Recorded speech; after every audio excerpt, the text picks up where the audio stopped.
Hey everybody, it's Romania Black. Ooh, and we are on chapter 49 of Mo Dao Zushi. I'm really excited about this. So yeah, I just got in the mail the first volumes of Mo Dao Zushi and Heaven's Official's Blessing. I just got my copies in the mail. I'm really excited about it.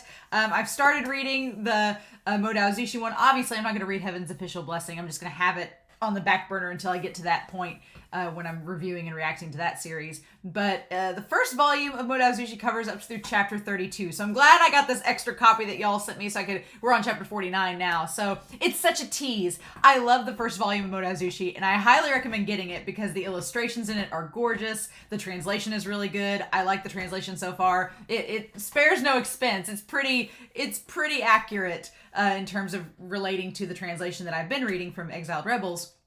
But it only covers up right to where Yi City starts. And I'm like, y'all stopped at the best part. So I'm like, of course I have to get volume 2 now. You know, of course I have to do that. But that's okay. That's all right. So I'm pretty excited to have that copy of it and have a physical copy. It's cool to support MXTX and her work and to give her, and I love seeing on Twitter everybody posting their copies too. I'm like, that's really cool. It's neat. It's like a big event. I'm pretty excited about it. But we are on chapter 49, and I decided to react to both episodes 7 and 8 of season 2 of the audio drama. They're both about 25 minutes each, so it was rounded out to about an episode, but it covers the entire chapter 49, which I figure we might as well just cover the whole chapter in this video. And I also have 2 extras. Drunk and Flower Bouquet are the 2 extras that were recommended with this one. So last week's reaction was a little bit shorter than usual because it was just covering the one chapter and there weren't any extras with it, except for like the one wash and clothes one, but that was it. So it was really short. This one I feel like is going to be a longer reaction, but that is okay, right? So I'm pretty excited to see, when we last left off, YAO had pretty much escaped from MingJue. WuXian was still in MingJue's, like, using empathy on him whilst finding his head in YAO's study. So I'm pretty excited to see where this goes. If we're going to keep on. I'm curious if we're going to get Mingjue's death in this chapter. I think we will. And as I'm watching The Untamed, we're in the flashback. We're in like season 1 material of the Donghua and The Untamed. So we're not even to the flashback yet, which is, I'm trying to figure out where the flashback's going to start at this point because we're still in like season 3 Donghua stuff. And don't spoil me. I think it's going to be when WuXian gets stabbed by Ling. I think when Ling stabs him with the sword, if that happens in the novel like it does in the Donghua, and WuXian's recovering, I think that's when we're going to have the flashback. But I'm not sure. I'm not entirely sure, but I think that's what's going to happen. So in either case, I'm pretty excited to see what all goes down with this. So I'm not going to waste any more time. We got a lot to go through audio drama-wise. But yeah, let's dive in, shall we? We are going to start, get myself adjusted here a little bit.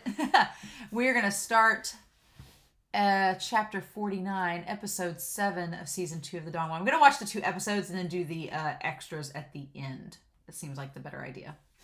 So in any case, we are going to start that here in 3, 2, 1, and let's go.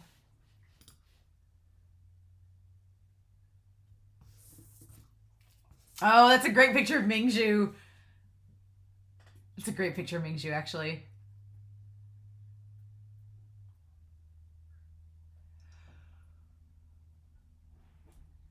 Oh, the keepsake. Yes.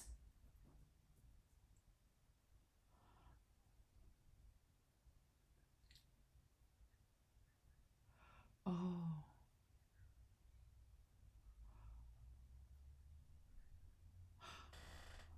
Oh.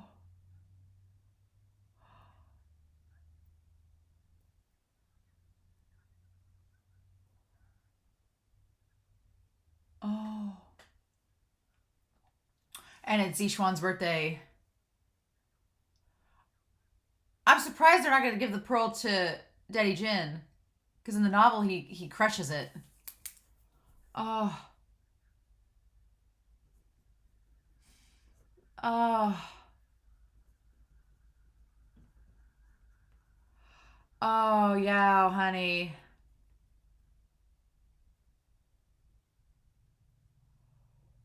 Oh. Oh, that's a cool transition.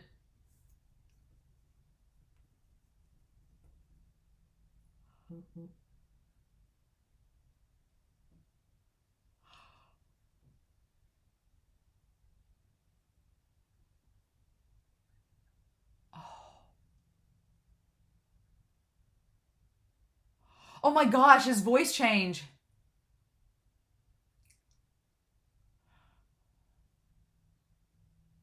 Oh.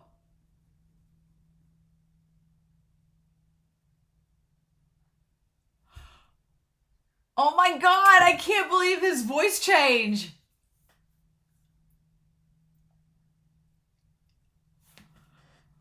Oh my gosh.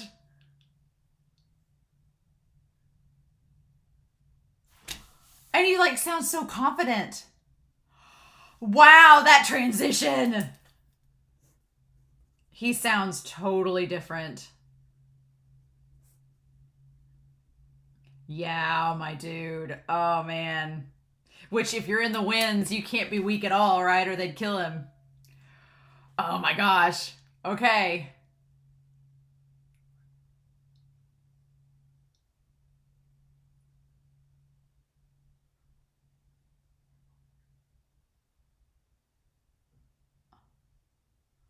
Ooh. And WuXian's in pain because he's in pain.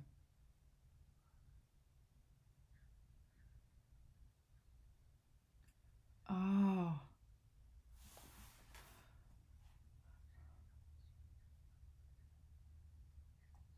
Oh.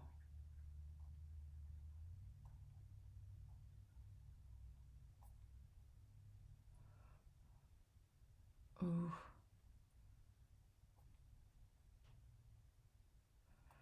Oh my god.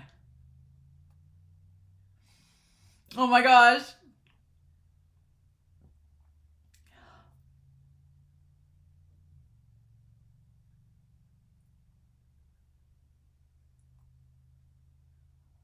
Oh.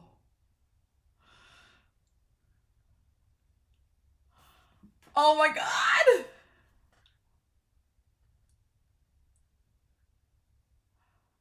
Oh.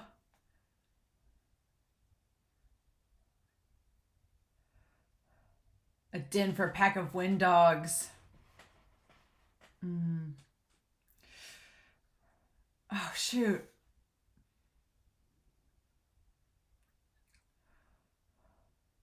Oh. Oh my god.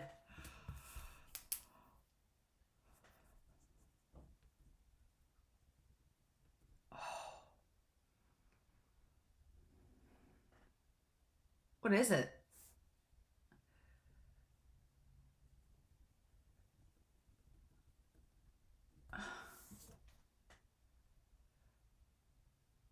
What is it? Oh, his sword. His saber. Baja. Oh my gosh.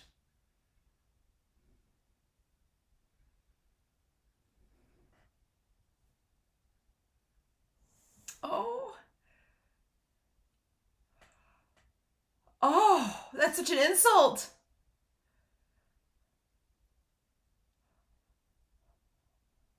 Oh.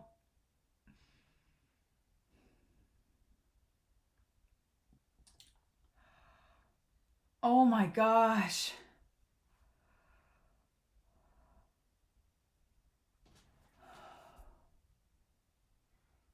Oh.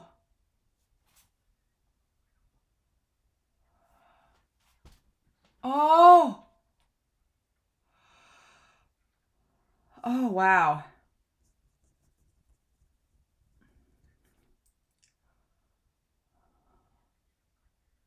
Oh.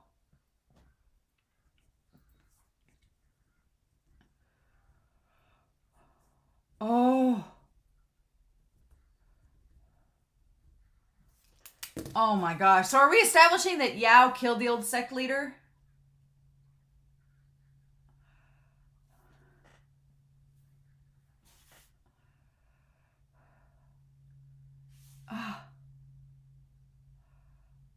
Because it's YAO that kills Ruhan.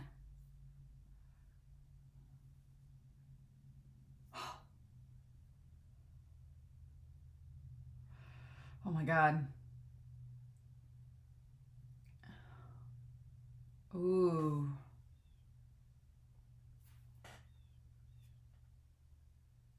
Oh, and this is how he saves him. Yeah, this is how Yao rescues him.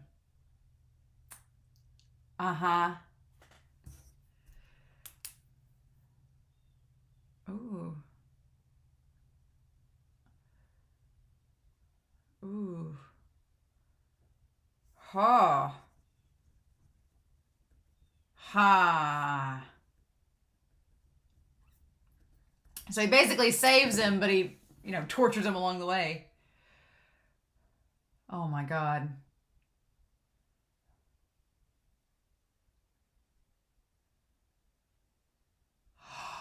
Oh, and that's when he kills him. Oh. Oh, he killed him then and there.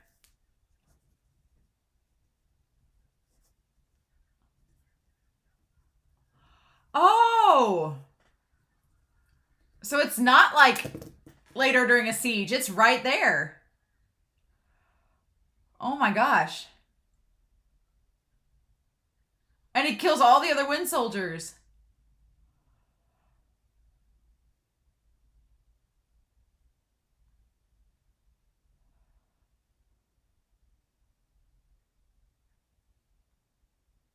Oh my gosh. Yao, you complex man. Like, what could you think at this point about Yao? Because he's been so left and right.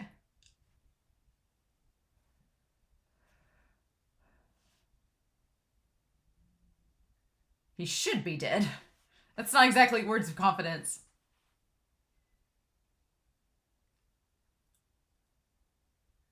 Ah. Ha! Ha!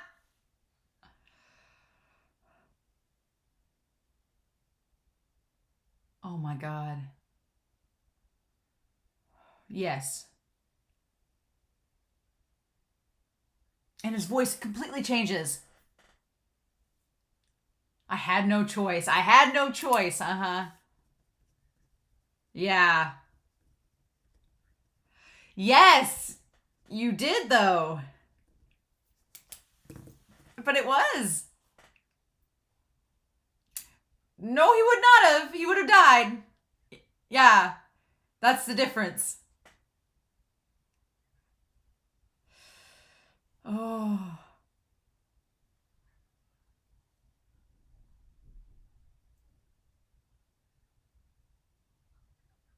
Oh my gosh, this is crazy.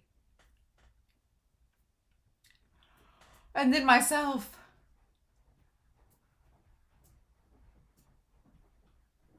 Oh my gosh. And then Xichen shows up. Oh my god.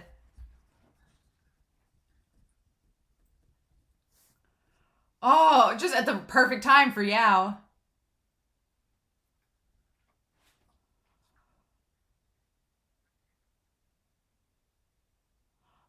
But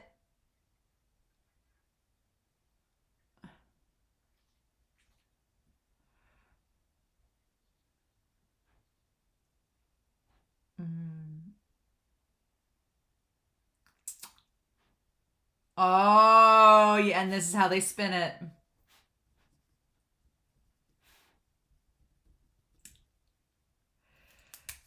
Oh, to come, he sent the message ahead of time. And how would he have chanced upon this very spot? Oh my gosh, Yao, my dude.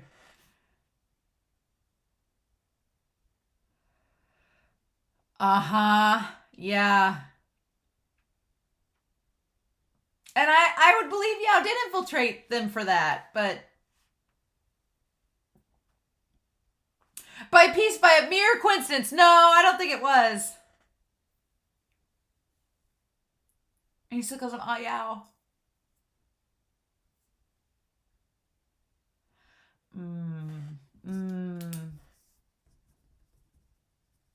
Yeah.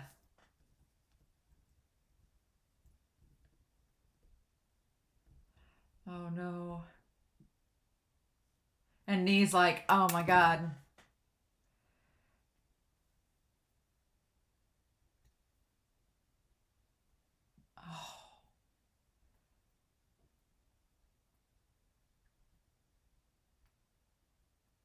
Mm.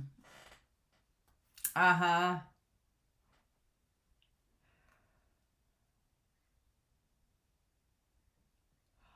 Oh.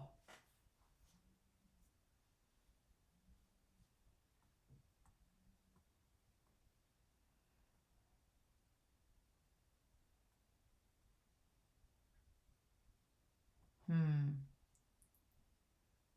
Oh, what a burn. Let me use your past skills. I had to.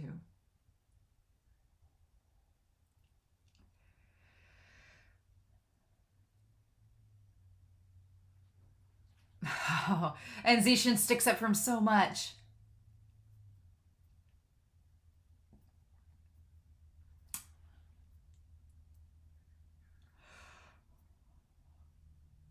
Oh.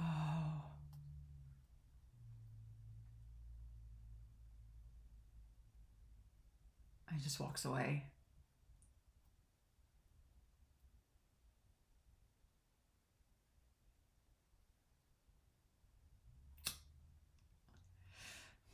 I'm trying to be the peacekeeper, Xichen. Oh my gosh.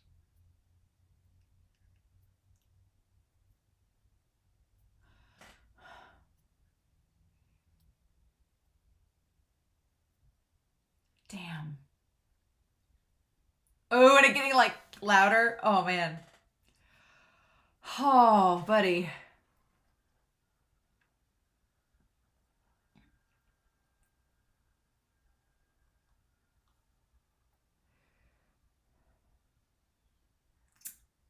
Yeah, I agree. I would have liked to have seen more of the Sunshine Campaign.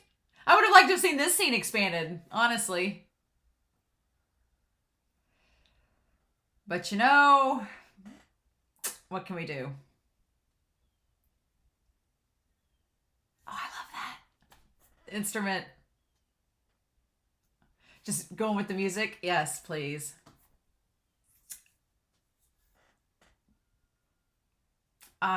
Oh my god, y'all.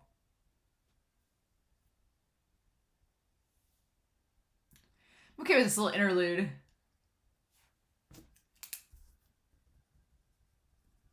Shoot the sun. And they're setting all this up so that when WuXian decides to save the rest of the winds, it's like, why would you do that? And then we get the other side of the story.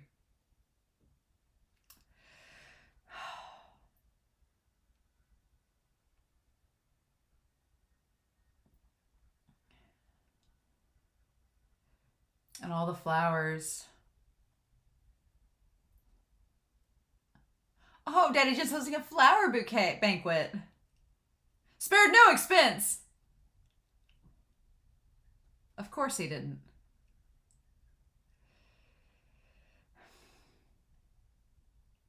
Of course he didn't.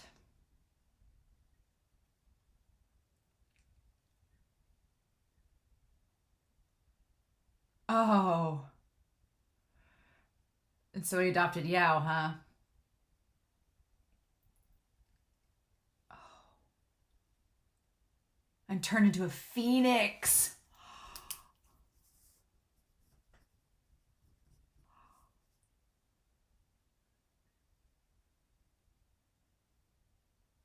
The golden spark amidst a wave of snow.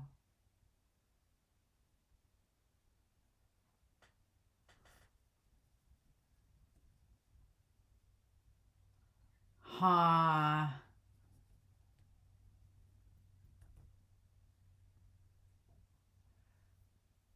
Ooh.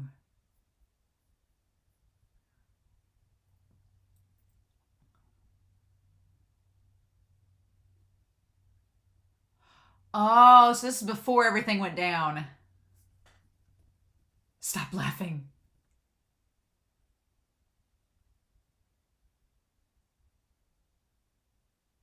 Oh, don't provoke him. Leave. Wow.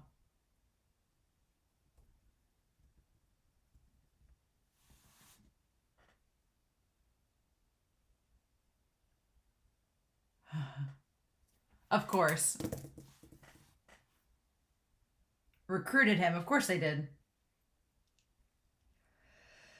And there's Hamajun.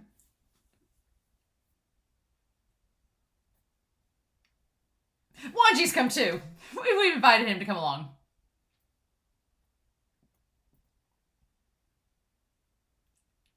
The twin jades, yeah.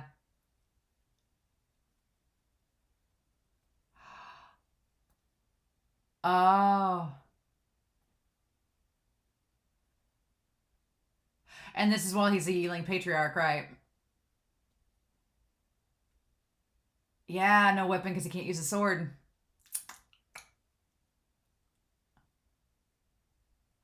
Ah. He's probably forgotten it! Ah! Not surprising! Oh my god, Wangji! Oh my god.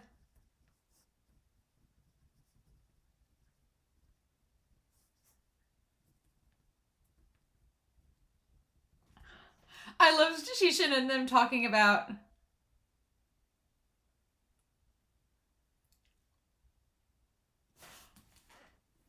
Xichen! Ship captain! Oh my god, oh my god.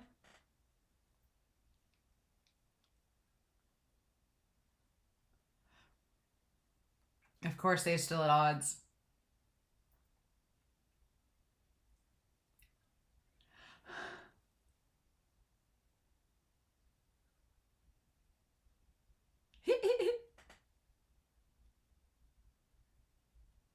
I'll go take a look.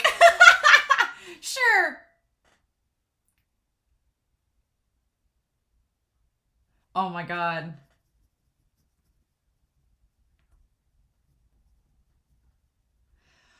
There is no next time. Oh no. That's bad foreshadowing.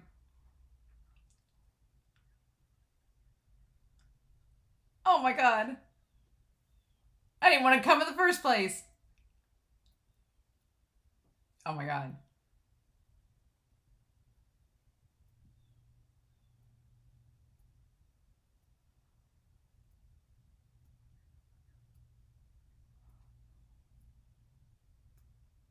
Oh.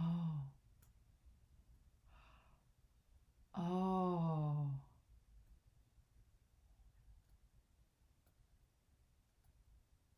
And of course, WuXian can't see what happens. Well, he knows what happens, but we can't see it because he's still looking through MingJue.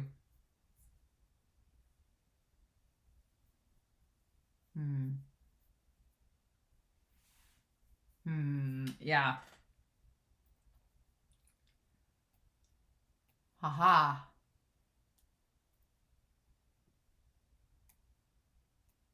Man, that sucks we don't get to see WuXian and Wangji hanging out.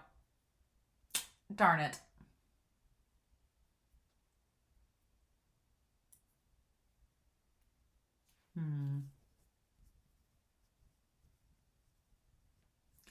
Ah.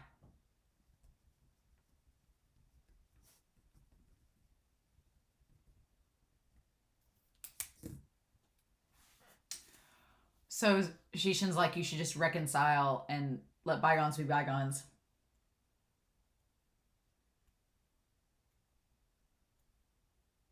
Yes, I'm sure.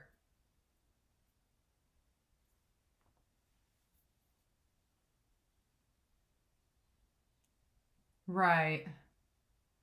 It's actually a pretty good description of him. You are not wrong, sir. Oh.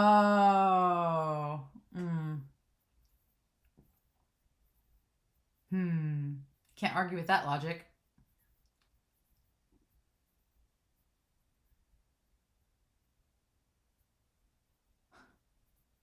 He clearly doesn't want to, but there's no getting around Xichen. Oh, wow. Okay. Okay. So he talked him into it. Talked MingJue into accepting YAO. Yeah. MingJue's not wrong. He was like, if we don't do something, then YAO may walk down the wrong path. To keep him in the right. It's like, yeah, that's so hard because, yeah, because he clearly wanted to do, he was clearly worried that if he falls down the wrong path, he's smart enough, then they may be more than he can handle. Man. Okay.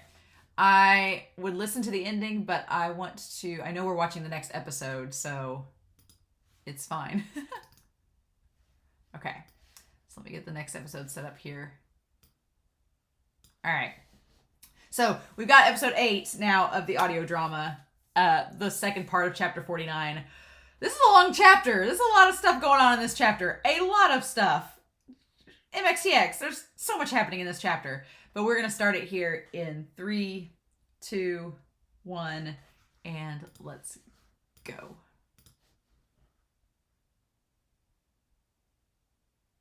Ooh, and the zither with the blood over it. Ooh.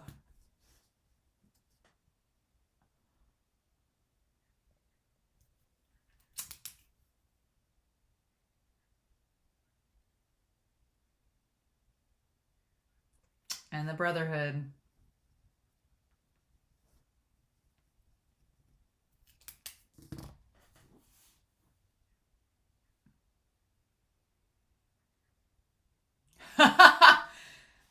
Should there be treachery?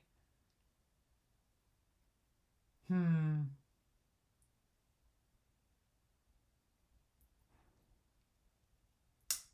right. And there we go. That's how we started off. All right.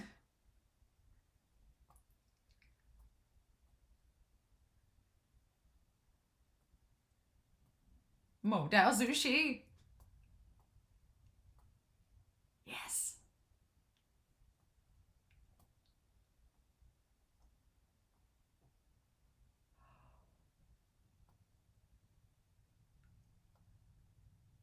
Uh-huh. Ooh. Just that sound of it.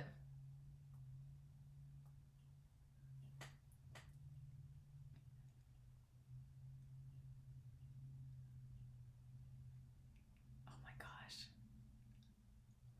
It sounds gnarly.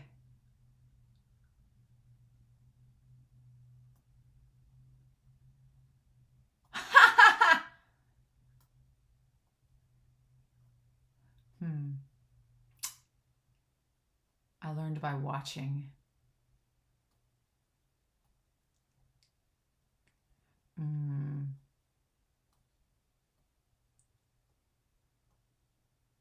You must have never seen them before.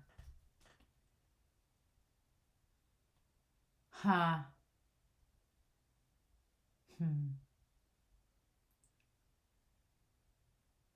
Ah.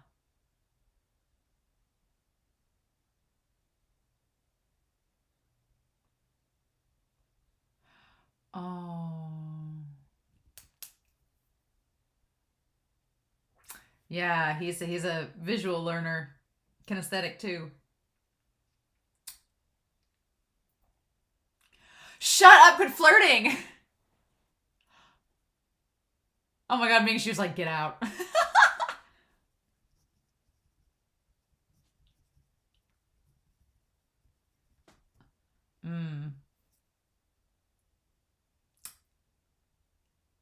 Sound of Banquet and Sound of Lucidity.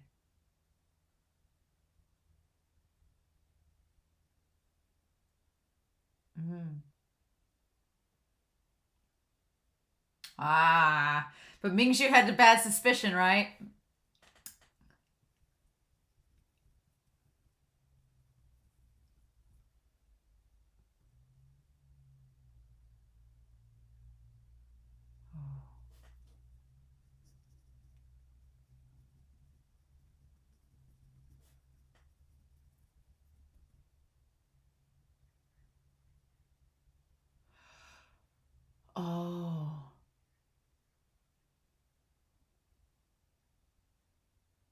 He's going to try to trap him.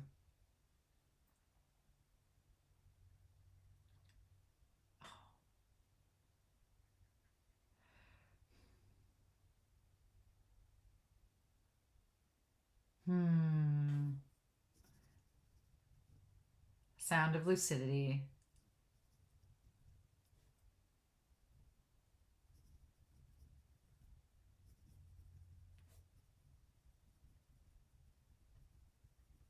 So to put this in the timeline, around this time that he's learning the song that he's going to use to kind of manipulate MingJue is around the time that Yang was massacring the other clan. Interesting. Get that timeline all established and pieced together.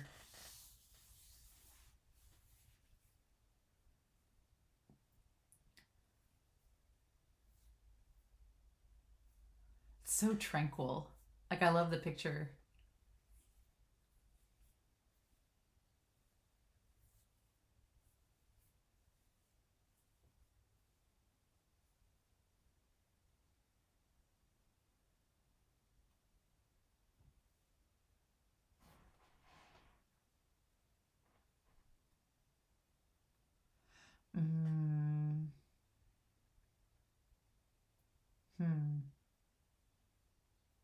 Oh.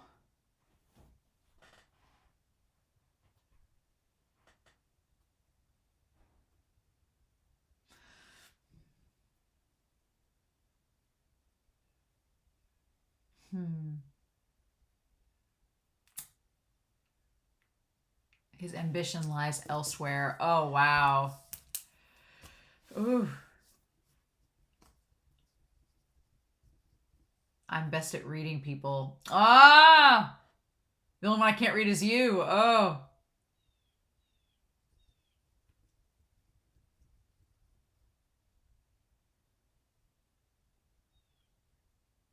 Oh my gosh, yeah.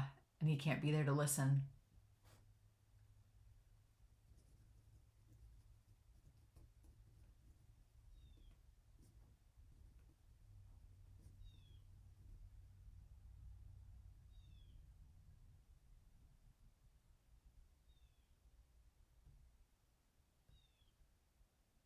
So they're like slowly suggesting that he's having the saber sickness and they're trying to help it without directly saying it.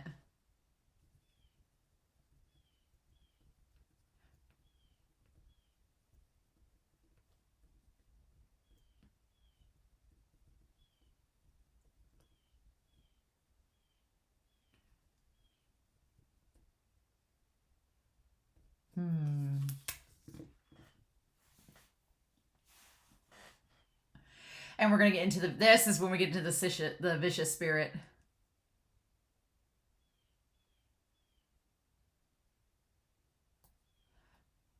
Don't provoke him.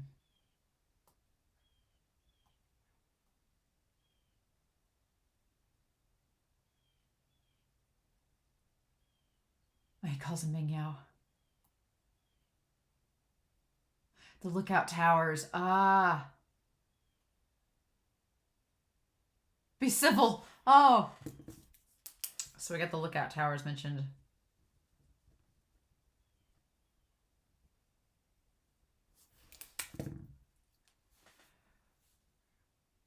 Oh.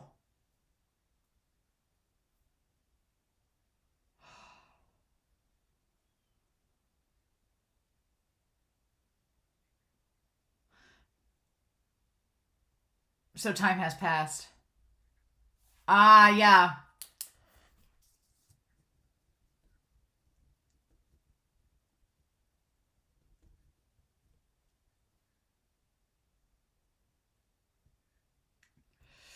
Oof.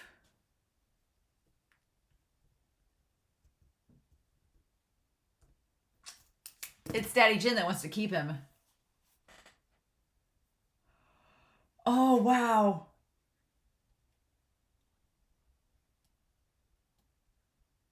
Oh, yeah, don't use your dad as an excuse.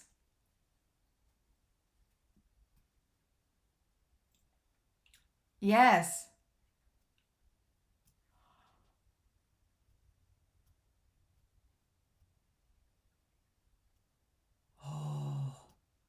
And how much of this is really how he feels and how much of it is saber sickness, right?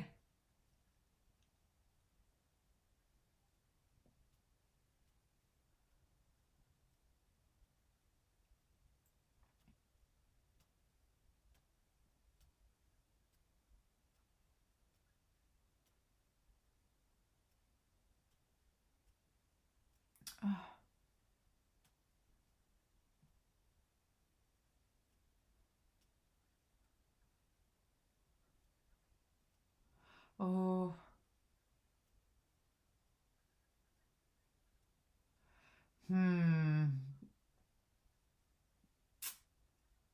I am afraid of the heaven and earth and even people. Ah.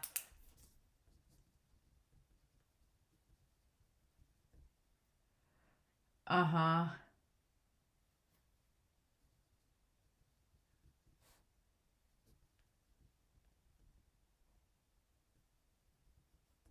Ooh. Ooh. Oh.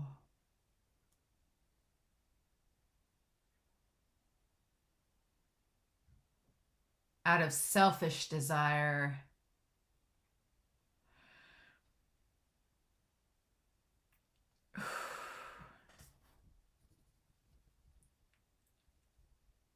Uh-huh.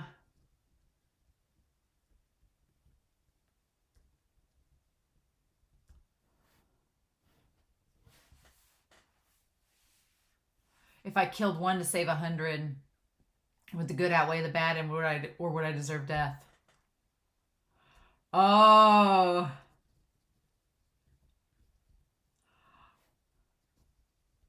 Oh. I am more important than them. Oh.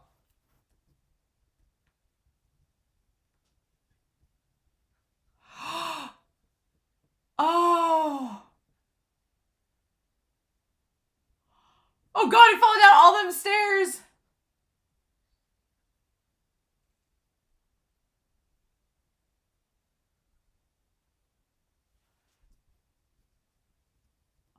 Oh.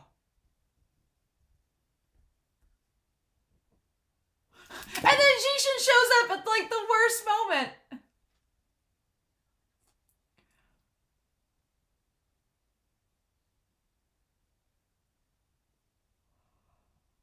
Oh.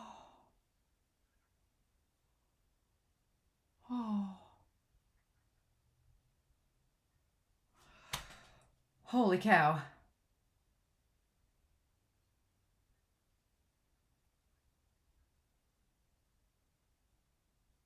Oh my gosh, Xichen.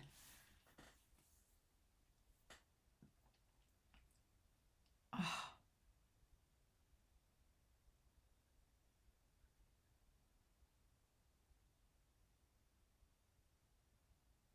Forever a victim of circumstance. Yeah. Oh, isn't he though? We're gonna talk about this.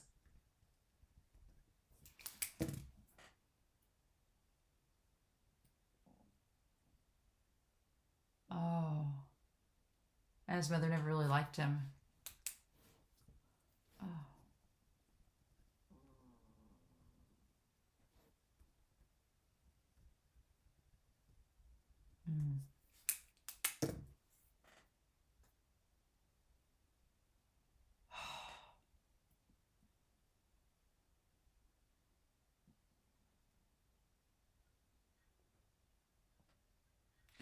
All this backstory with YAO and MingJue is just crazy.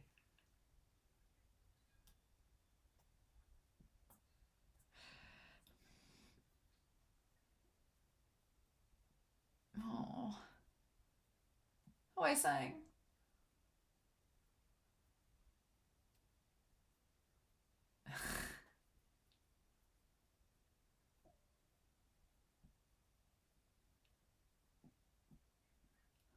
Oh. I love that Yili, the actor that plays HuaiSang in The Untamed, is actually the one that dubs him too. I really like that. Oh.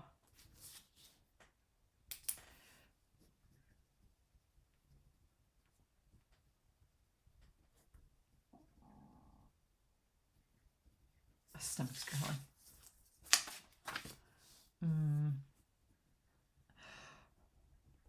Oh.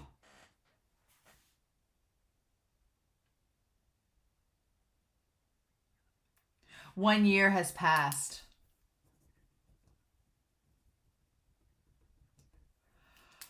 Oh.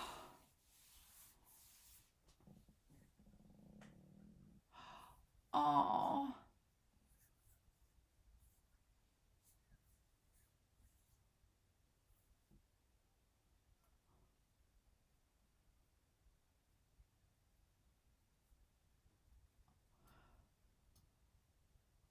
Oh. Oh. Oh. Oh.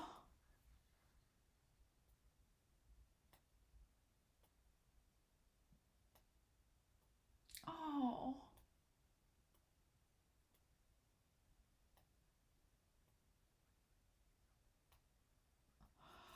Oh.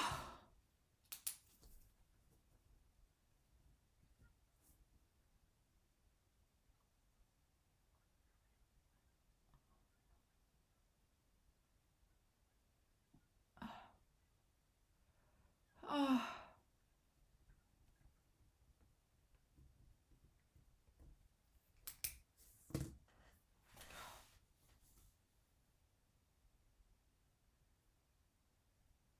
Ha! Have you ever known wrong?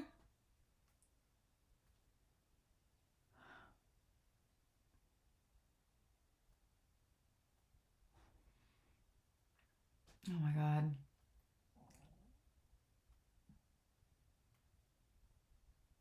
Ha!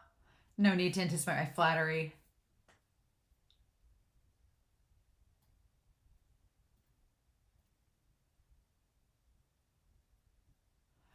Oh.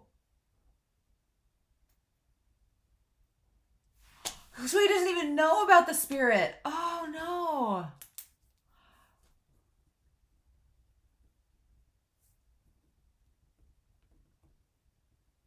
Oh.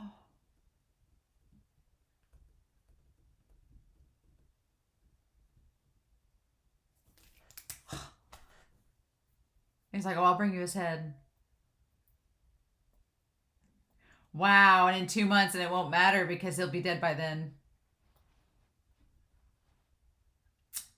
Ha. Ha.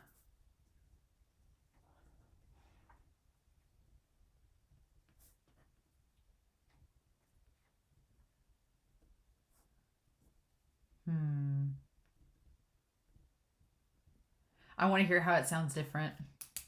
I want to hear how it sounds different because we've heard it before. I want to hear how it's... the idea is it's slowly changing over time.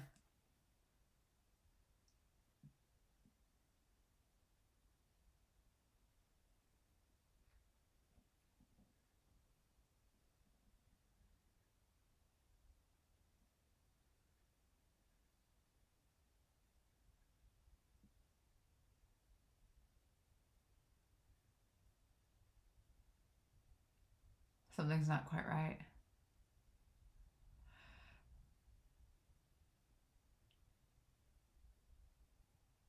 Yeah. It's a little different.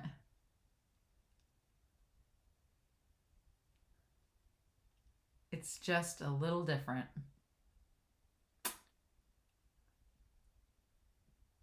Uh-huh.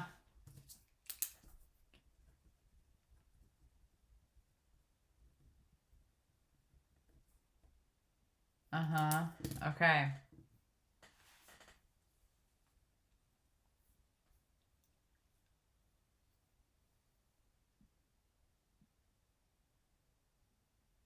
I'm wondering if WuXian's going to put it together. Or if it's going to be in the next round when...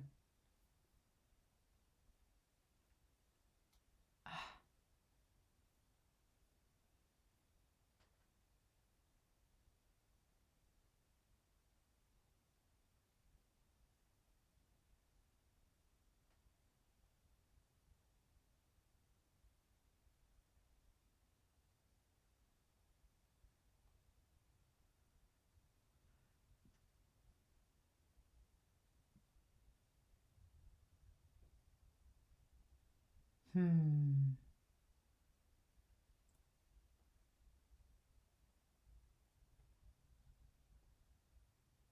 Hmm. What a show, yeah. Yeah, and that was a night ago. Uh-huh. He's stirring the shit.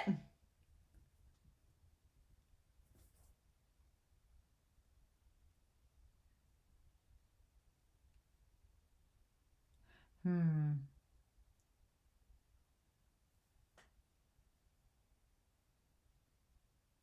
Ah. Hmm.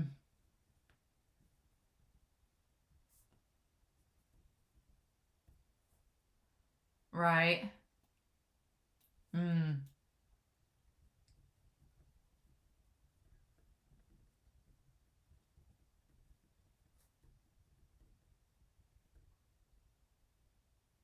Hmm.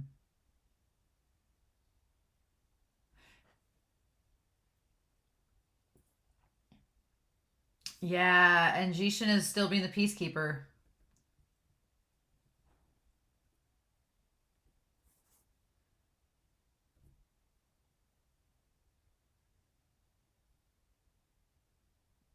Oh. Hmm.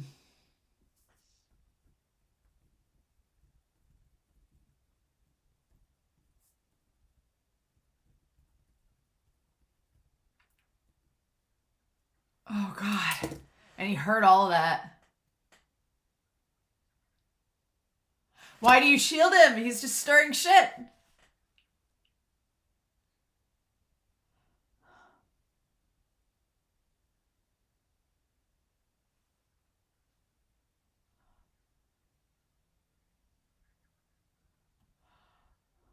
Oh.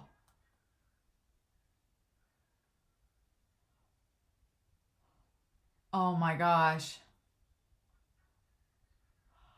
Oh, he just sounds awful. Oh my gosh. And he's just killing people left and right thinking it's YAO. Oh no.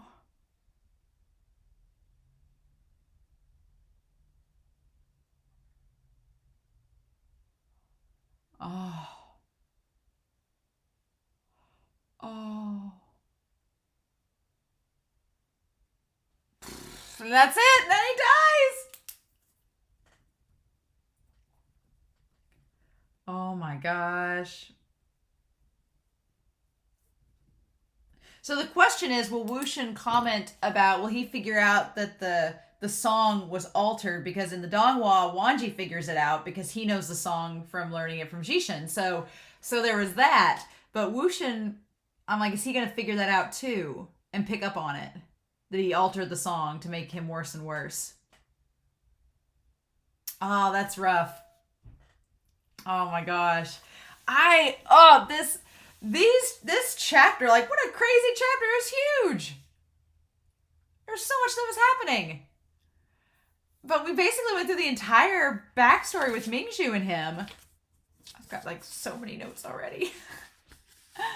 But yeah, so we have two extras. We've got one called Drunk and one called Flower Bouquet. And I'm assuming the Flower Bouquet has to do with the banquet that Daddy Jin held. That it's so interesting though, the idea of having a choice and how YAO views the concept of choice, because it's kind of tied to his entire personality and his whole decision making process of what he can control and can't control. And MingJue is very flawed because he's so pragmatic and doesn't really he doesn't waver or have any wiggle room with any of his ideals. And so there are some things you can argue with, but there's a lot of good points that he brings up. And even Xichen towards the end is like, well, because Yao was like, oh, well, he says that my corpse should be ripped apart by horses. And Jishin's like, that's only if you've been treacherous.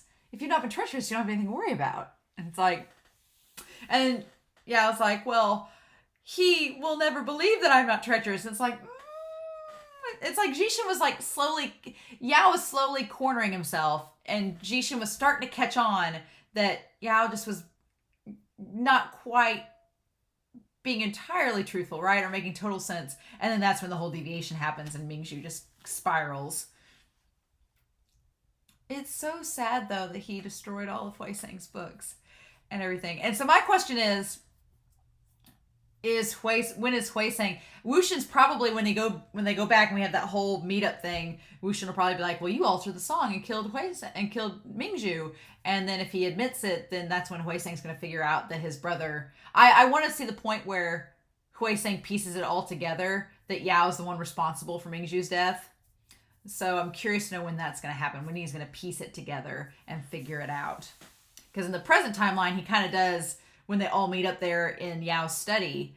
And Wangji talks about the playing of the the Sound of Lucidity. But I don't know how they're going to out that. And I want to read the novel chapter after we do the 2 extras. Go back and read the novel chapter and see the Manhua before we talk about it. But, oh man, lots of stuff to talk about. Lots of stuff to talk about.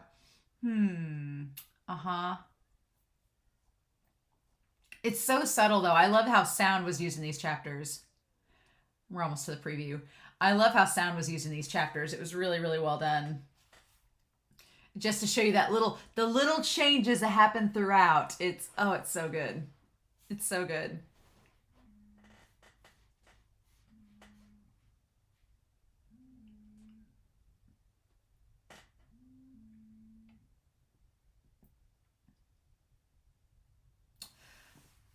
I forget how long the outro is in this. And I don't want to skip ahead because I'll probably miss it. Even though there's no subtitles on the extra, I do want to kind of hear, because you can kind of hear characters' voices to hear what's coming next.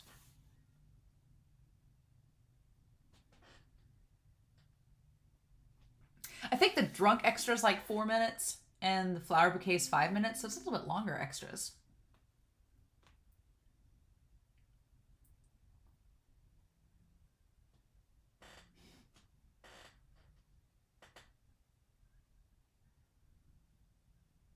It's just too pretty to skip.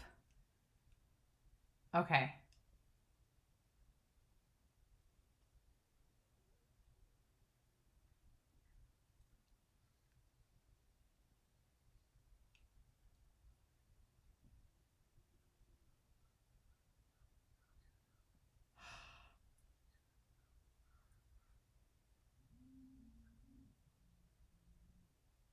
Oh, what?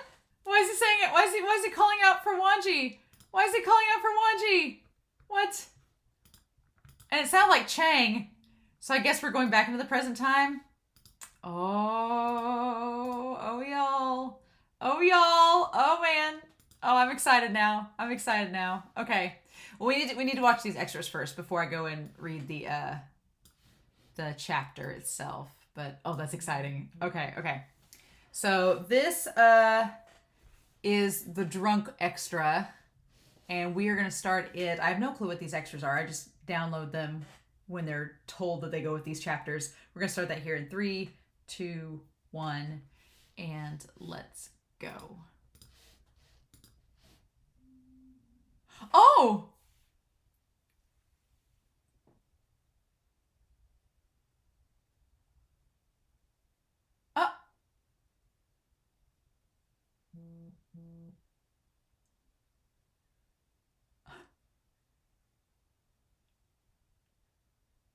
Oh.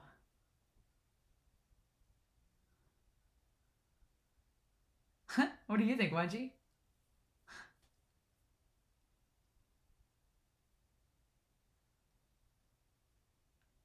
Oh. Is this the Modazushi Q one where they both get drunk?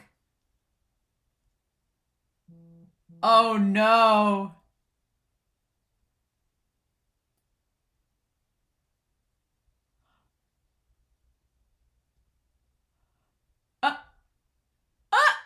Oh no.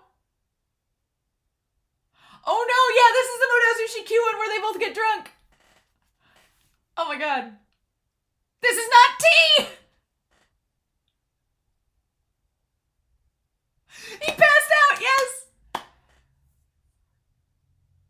Sitting improperly is prohibited, didn't you forget?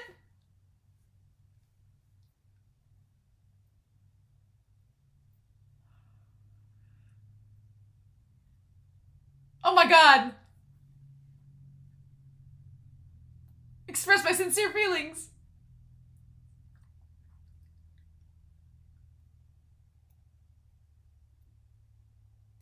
How comes it's missing? Eh? Ah! The way he says, eh?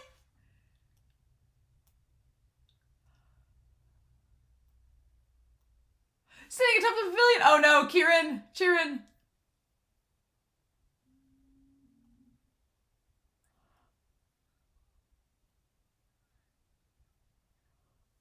Oh my god.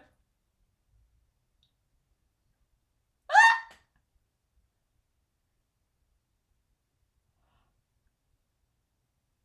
Oh my god. With alcohol detector nose. No. Oh, the Jin section. This is all Daddy Jin's fault. Oh no. Really?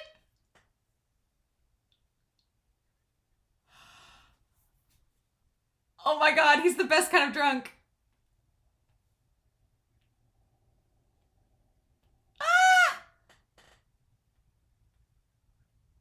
He's been holding it in his hand. Oh my god, Xichen is the best drunk.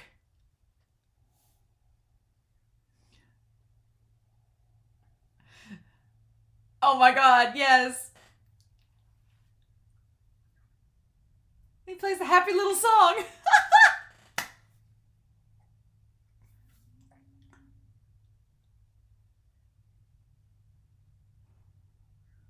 Dispelling alcohol. What? Is this real? Not drinking.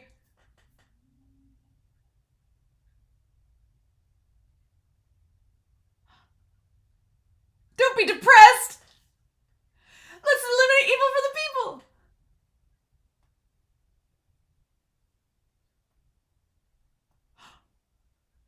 Oh my god.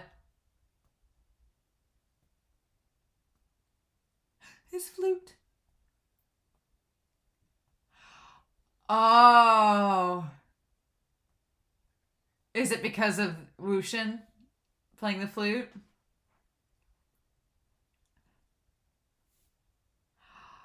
Oh my god. Oh my god.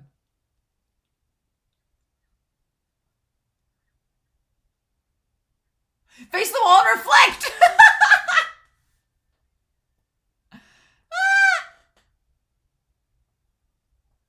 Oh my god.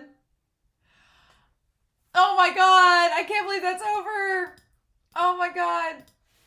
Oh my god. Xichen is like the best drunk. He's so supportive. He's like, I'll go get you all the things. Let's do this. And Wangji's just like horny drunk all the time. He's like, I just need WuXian. Oh my god. This is great. Okay. So the other one is just called Flower. It's Flower Banquet, not Bouquet. Flower Banquet, which I'm assuming is what's happening. I hope that it's stuff that's happening with WuXian and Wangji that we didn't get to see because we were looking at everything through MingJue's perspective. That's what I'm hoping. So let's find out. We're going to watch that here in 3, 2, 1, and let's go. Oh. Oh man, with the Healing Patriarch and Chang, and WuXian looks so embarrassed. Oh, I love that drawing of the Healing Patriarch though. And Wangji's looking over and Xichen's like, I see what you're doing. Uh-huh.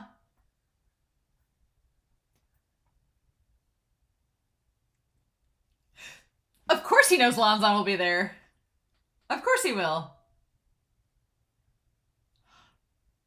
Mm-hmm.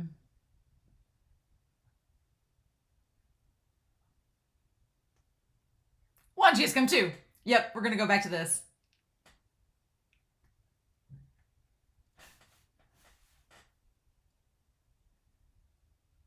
Oh my god.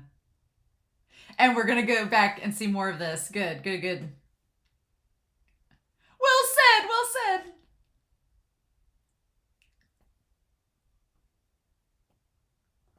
Oh.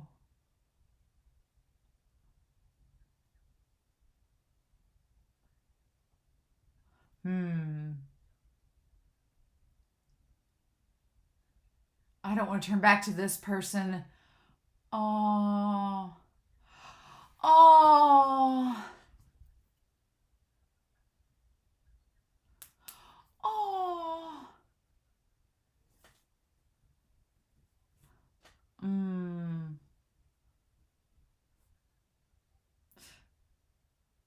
No manners. Oh.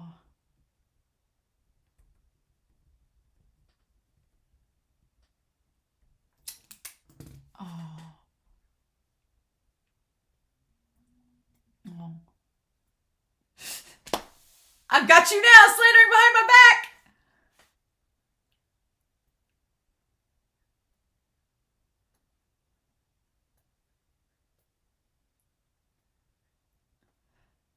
Why do people even remember these words?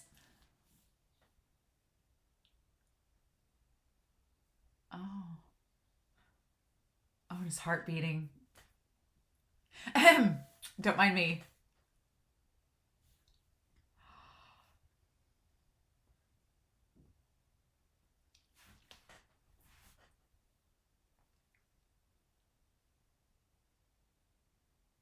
Oh my gosh.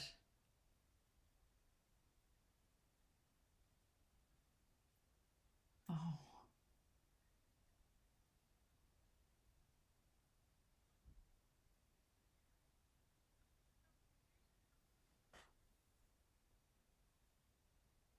Uh-huh.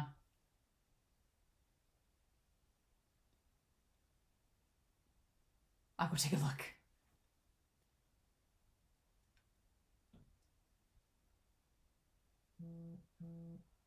Oh.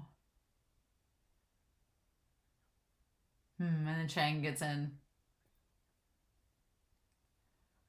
Oh.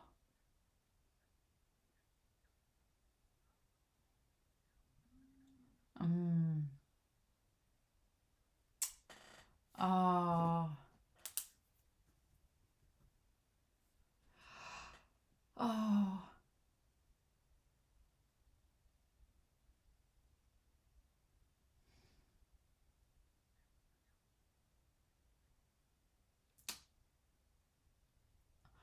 Oh.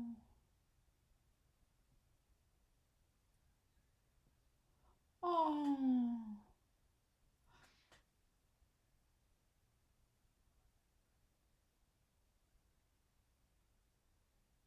Oh.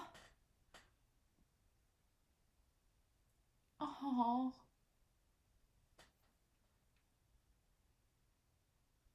Mm.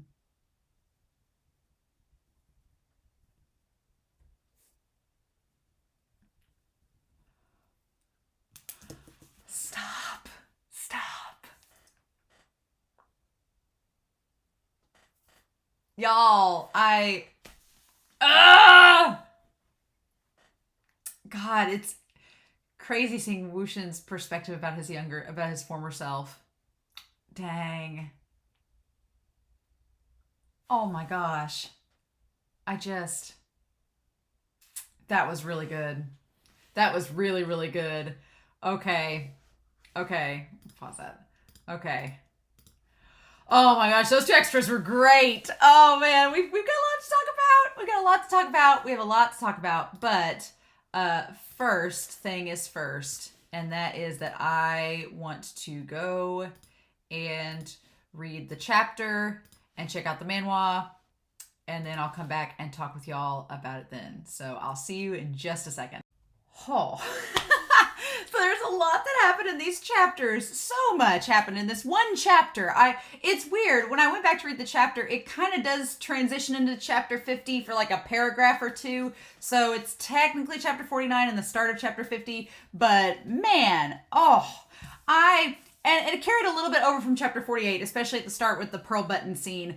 That's the one thing about this that I am kind of sad that the audio drama didn't do this, is that in the novel, YAO gives the pearl button to the Jin sect cultivator, and they give it to Daddy Jin, and Daddy Jin crushes it and is like, I don't care. And they don't show that in the audio drama, and I think if they had included that, it would have showed just how slimy Daddy Jin really is. But we all know that by this point, so why punctuate it even more? But man, YAO.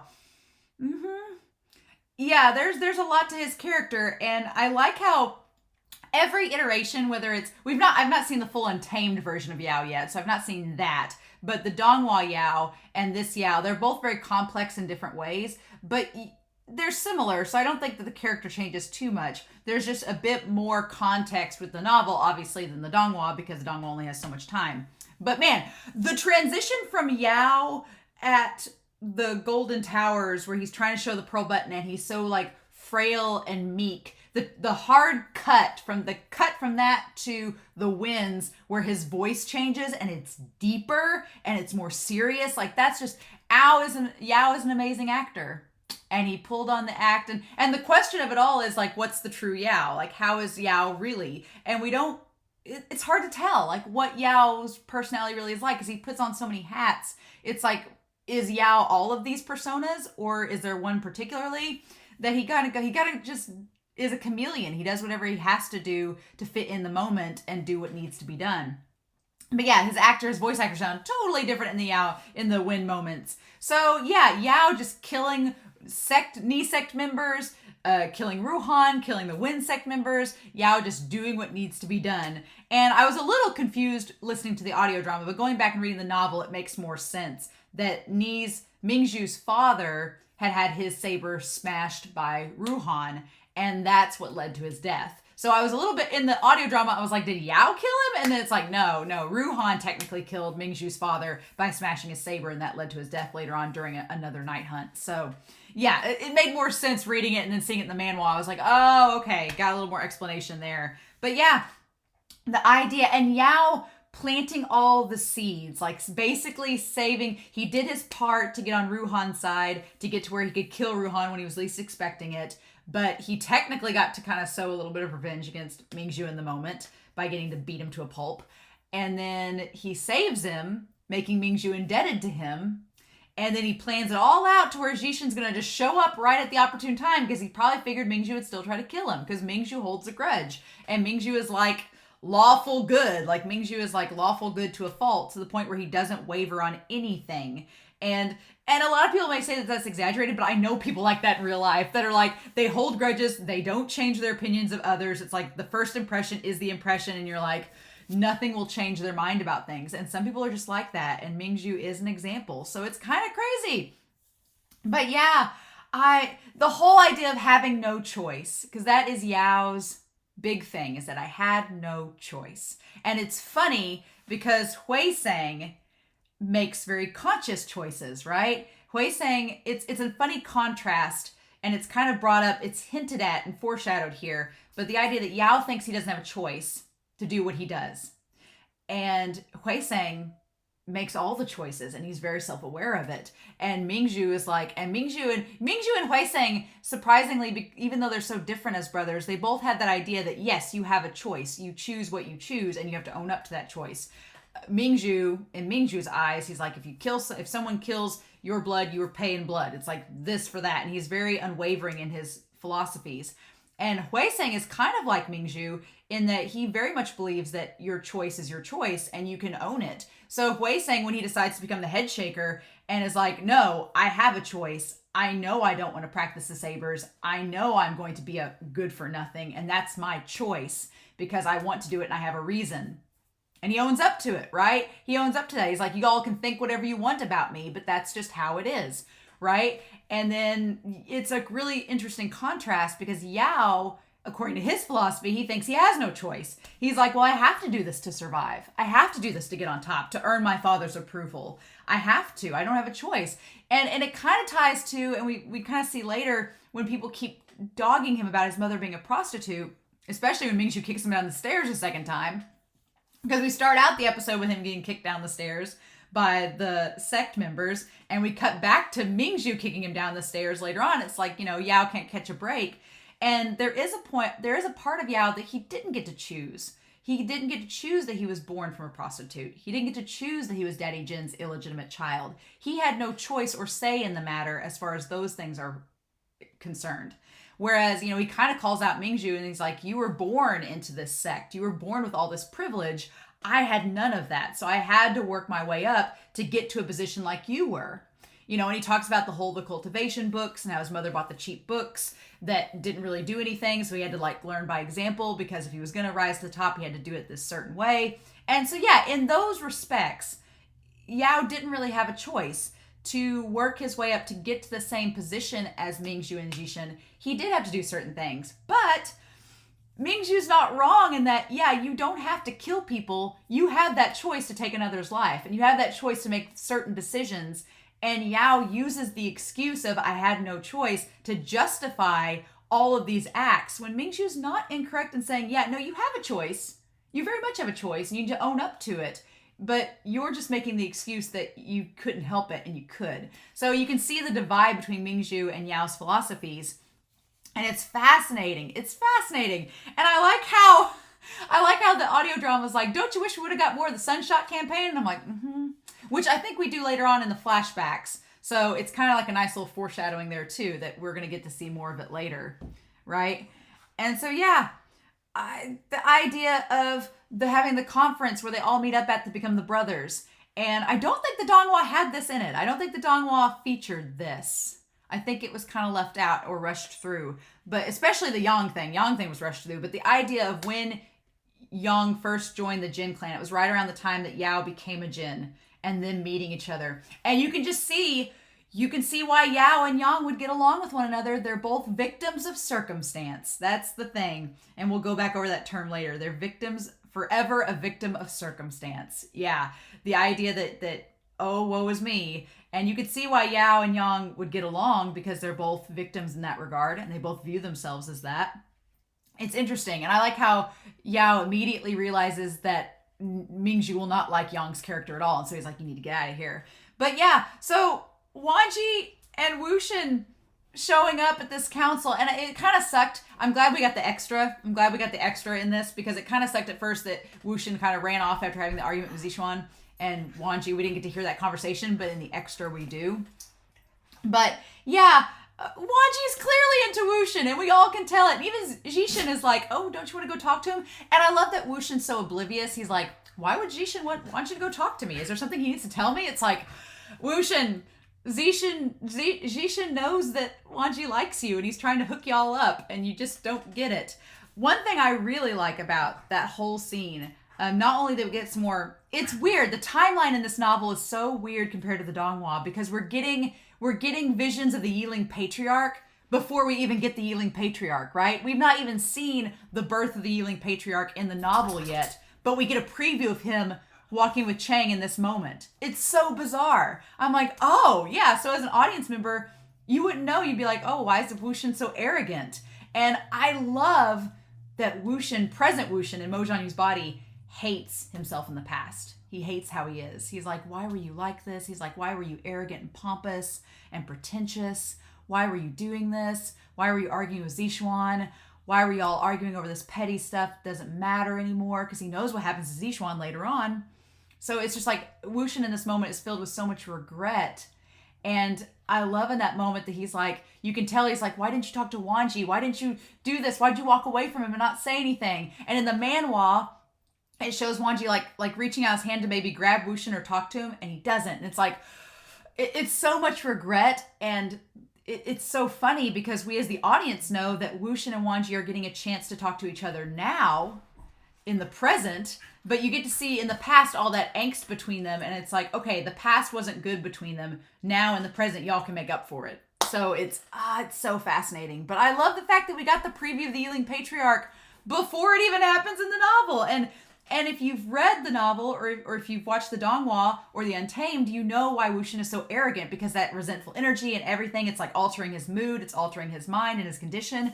But we, the audience reading the novel for the first time, don't realize that yet unless you know the other versions. So it's great. But yeah, Xichen basically convinces MingJue to let YAO become a brother as a means to supervise him. does it mean to supervise him? Because MingJue makes a great point. He puts it out on the line. He's like, if we don't watch this guy, he's going to get lined up with the wrong ideals and do something bad. And Xicen's like, well, all the more reason for him to be, keep your enemies close, your friends close, but your enemies closer, right? Even though I'm pretty sure Xichen at this point thinks of YAO as a friend. He's just saying it like that to get on MingJue's side. But WuXian, I love the comment in the novel that he says that Xichen is too kind and too pure to see through YAO. It's like, so true. It's so true. And then also in the extra and in the novel, when WuXian first sees Wangji, like when he first sees Wangji in the past, he's like, oh, I missed you so much, Lan Zhan. It's like, oh, WuXian, honey, you got it bad. Which it's been a couple chapters since Wangji's been in the story, so it's kind of like a little subtle meta thing. The author's being like, oh, yay, Wangji's back in the story. Hooray. I love it. But yeah, so the Brotherhood toast happens. There's the Sound of Lucidity, which I love how the audio drama has it slowly alter ever so slightly. And it's like, I'm still curious how they're going to piece it together in the present timeline. I'm waiting for that. But yeah, unless WuXian plays it in the present timeline. I don't know how that's going to work, but we'll see. We'll get to that. We'll cross that bridge when we get to it. But we established the idea that YAO learns by watching, that he's a very visual and kinesthetic learner. He learns by watching and being hands-on. And it's like, makes total sense for his character. MingJue thinks that we get a little bit more of the timeline. We get established that MingJue, Yang has killed the other clan at this point. The whole thing with Xichen and Song has gone down in the timeline. So MingJue's like, we need to kill him. We need to get rid of Yang. Why'd you imprison him instead of killing him? And he just gets mad at YAO for doing that. So it's interesting. But I like the idea that we talk about HuaiSang in this latter part of the chapter, and MingJue gets mad because HuaiSang doesn't want to practice with the sabers. And we established that HuaiSang doesn't know that the saber spirit, that whole curse exists. Like, HuaiSang isn't privy to it. He just doesn't want to practice the saber. And I'm like, that adds a lot to HuaiSang's character and his choice, that he just wants to collect fans and collect artwork and books. And MingJue is so mad because he doesn't see, and YAO has to point it out for MingJue. He's like, your brother has ambition just like you. It's just not in the same things. And it's so hard because MingJue just can't see past that. He can't see that HuaiSang is ambitious, just not in swordsmanship.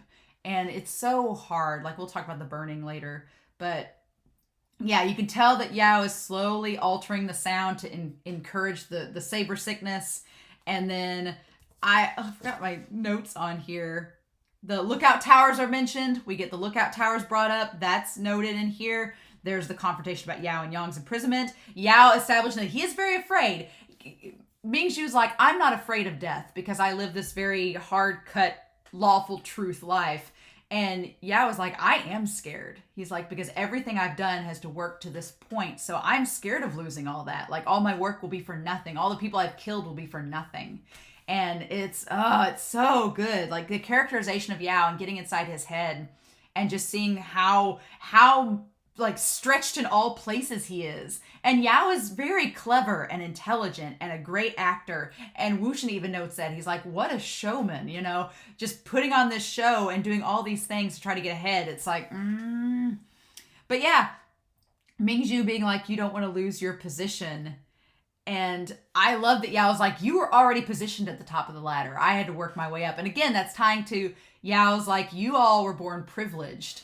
And so you haven't had to work for your position or your respect. I've had to work for everything. And it's like, oh, it's so good. It's so good. The idea of the no good deed goes unpunished. That YAO's like, everything I've done to benefit everyone has still come back to bite me in the face. He's like, would you, the age-old question, would you sacrifice one life to save 100? How can you, he's like, you can't get ahead in life without sacrifice. And your sacrifices depend on where you were born in life. And in that regard, he thinks he has no choice. He has to do what he has to do. It's like, but then the line that I think separates YAO into being an antagonist and kind of crosses him over from just being like a neutral character more towards the antagonistic side is when MingJue's like, do you consider yourself more important than anyone else? And YAO saying, yes, I do. And that's where him and Yang are similar and where they're both dissimilar from WuXian. Because YAO and Yang both were like, we are more important than X, Y, and Z. WuXian, his whole character is based around the selfless idea that he is not better than anyone. He's like, my life is inconsequential. It's not more important than anyone else's. And that ties to him protecting the winds later on and, separating from the clan because he's like, that doesn't matter. And that's where he separates himself from Chang because he's like, Chang, you're a sect leader. You can't, step down, but I can. And so it's like, yeah, the idea of Yao and Yang believing that their lives are more important and that they're better than people. And WuXian didn't believe that at all. So it's like, it's great. That's like, you can see the parallels of WuXian, Yang, and Yao's lives up to a certain point, and then they distinctly branch. And that, for me, when Yao's like, I'm more important than these people, that's a big distinction. I'm like, yep, you kind of establish yourself as an antagonist when you cross that line, right? But, and I'm sure that people could argue that too, but for me, that's where Yao kind of crosses that line. But yeah, kicked down the stairs again. And the manhwa, man, they just show his face bloody. And I love in the manhwa, I didn't put both panels up here, but I love in the manhwa where you see like he looks down, he has the bloody head, and then he looks up and he has that resolve. He's like, nah, MingJue's gonna die. And it's like, but then yeah, and then MingJue saying, you son of a prostitute. That's the trigger, right? Forever a victim of circumstance. And Xichen establishes that Yao's mom didn't really like him. And I didn't realize that in the novel. She establishes that Yao, and maybe Yao had told Xichen this, that his mother actually really didn't care for him. And so I feel bad for Yao in the sense that he grew up with neither parent really acknowledging him or caring about him, which again is opposite of WuXian, whose parents died and was instantly taken in by Fengmian. Even though Madame Yu didn't care for him, she did give him shelter and keep him there, and Fengmian gave him love. So it's very, very interesting, the contrast there, right, between both of them. And then HuaiSang, my dude, a year passes, and the burning of the books in the fan, it's really awful in the manhwa, but it's really sad in the novel and the audio drama too, just the idea. It reminds me of The Little Mermaid, where King Triton destroys all of Ariel's things. That's all I could think of. I was like, oh no. But I feel so bad for HuaiSang. In the book, he's like, well, F off, MingJue. Like, how dare you burn my stuff? And that's technically where chapter 49 ends, is when MingJue gets mad and just burns all the things. And the thing of it is, Yao's been altering the sound of lucidity slowly but surely, and it's been poisoning him slowly but surely. So there's a part of you that wonders, as the audience, especially if you know that's been happening, there's a part of you that wonders, okay, did MingJue really get mad and burn the books, or was that because of Yao's actions? And I think it's the latter. And I'm like, because HuaiSang, it's so heartbreaking to see him, like, to see all the things that he cherished be destroyed. And Yao's like, oh, I'll get you new things. And it's like, and to know that Yao and HuaiSang will eventually be against each other in that moment, it's interesting too.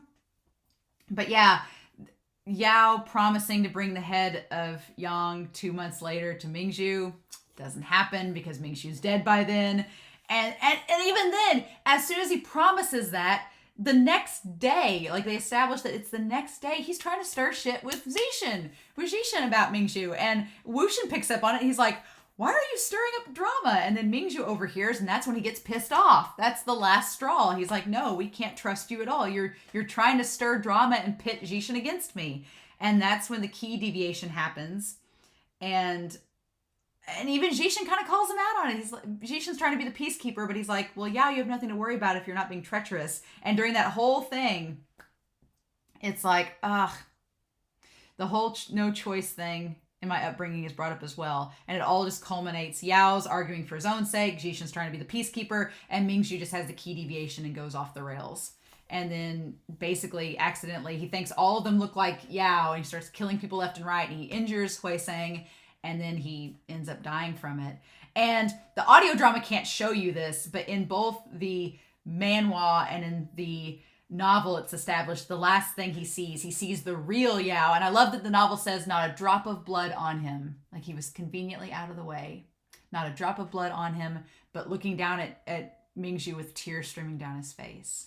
The manhwa makes him look a little bit sinister. The manhwa makes him look like this is all very intended. And the novel doesn't really give off that vibe. The novel gives off the vibe that Yao's just crying that MingJue's dead and that there maybe isn't the ill intent. but the Manhua makes it seem like there's the ill intent. So some of you have commented in the Donghua reactions, you were like, well, YAO is presented a little bit differently in the novel. And that moment, I can kind of see it. Like, he is presented a little bit differently in that we don't really get the ill intent in that moment that MingJue dies. We just see YAO crying, looking at him. So it's interesting, but yeah.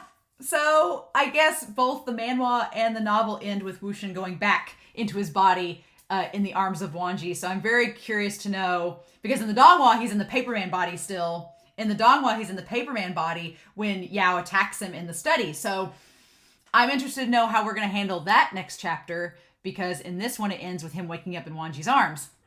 Like you do, romantically. So I'm very curious to know what's going to happen in the next chapter and how it's going to... For the most part, these chapters have been very similar to the Donghua Season 3, but I have a feeling from this point on, it's going to differentiate. It's going to either be different than Season 3 of the Donghua, or it's going to start to tie in the flashback chapters from Season 1, Season 2.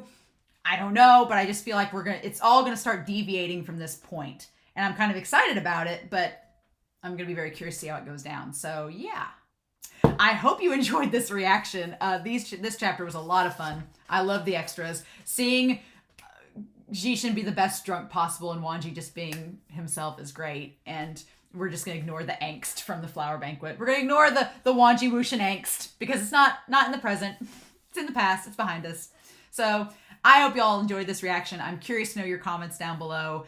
In the meantime, I hope y'all have a wonderful week. Please stay safe, take care, and yeah, I'll be back next week. Next week, I'm going to be looking at 2 episodes again, so it's going to be another long reaction. I'm going to be looking at episodes 9 and 10 of Season 2 of the audio drama. It's going to cover chapters 50 and 51, 50, and then 51 through 53. So we're covering 4 chapters next episode, and then the extra lotus seeds. So the lotus seeds extra makes me think that we're maybe going into the past. Maybe it's going to tie in when Ling stabs WuXian and we go in the past. I don't know, but I'm really excited for it. So yeah, we'll do that next week. But stay safe, y'all. Take care, and I'll talk to y'all again real soon with more WuXian Sushi. Bye.